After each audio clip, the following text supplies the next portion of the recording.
أعزائي مشاهدي قناة شمس العالم الذهبية، برحب بكم في فقرة جديدة من برنامج روشيتا. مشكلة الكحة والسعال سواء كانت جافة أو مصحوبة ببلغم، النهاردة معانا حاجة آمنة في برنامج روشيتا. إيفيبان شراب مكمل غذائي بيستخدم لعلاج الكحة، لأنه بيحتوي على خلاصة أوراق اللبلاب وخلاصة زهر التليا. هذا الدواء الآمن والفعال يمكن استخدامه للصغار والكبار. سعره 16 جنيه ونص في رحلتنا النهاردة مع إيفيبان. طبعا ما بين دواعي الاستخدام ومنع الاستخدام والجرعة وطريقة الاستخدام.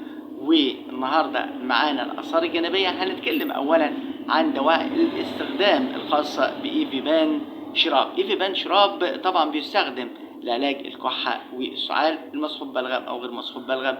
في رحلتنا أعزائي مشاهدي قناة شمس العالم الذهبية، مكونات هذا الدواء مكونات طبيعية ما منهش أي مشاكل، يمكن استخدامه للأطفال والكبار للتخلص من الكحة والسعال سواء كانت مصحوبة ببلغم أو جافة. النهاردة بيتكون إيفيبان من طبعا بودرة خلاصة أوراق اللبلاب الكحولية بتركيز 35 ملي جرام، كمان خلاصة زهر التيليا المائية بتركيز 2.5 ملي جرام، كمان بيحتوي المستحضر على بعض المكونات زي السوريات الصوديوم بتركيز 5 من 1000 والكحول 23 من 1000.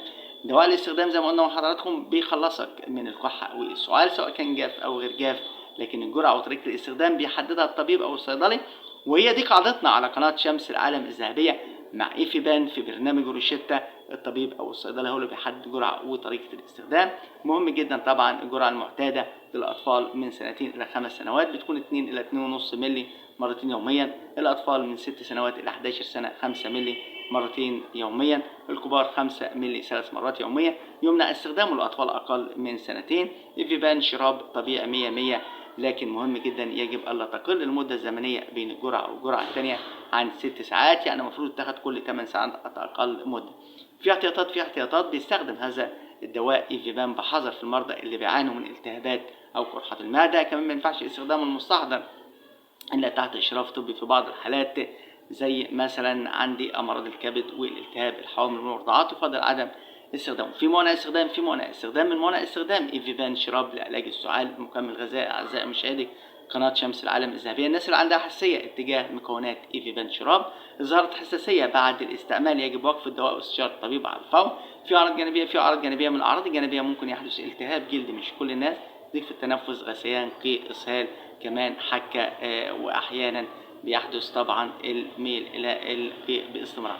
سعر إيفيبان زي ما قلنا لحضراتكم 16 جنيه ونص، هو آمن وفعال. كنا في رحلتنا النهارده مع إيفيبان شراب للتخلص من السعال. طب في بديل إيفيبان عندي بابروكليكس طبعا، وأدفوليكس، وهاي باب، وإيفي برونش، وإفرو برنت، وإفروزبان، كلها طبعا بدائل. تابعونا على قناة شمس العالم الذهبية، لكم منا كل تحية.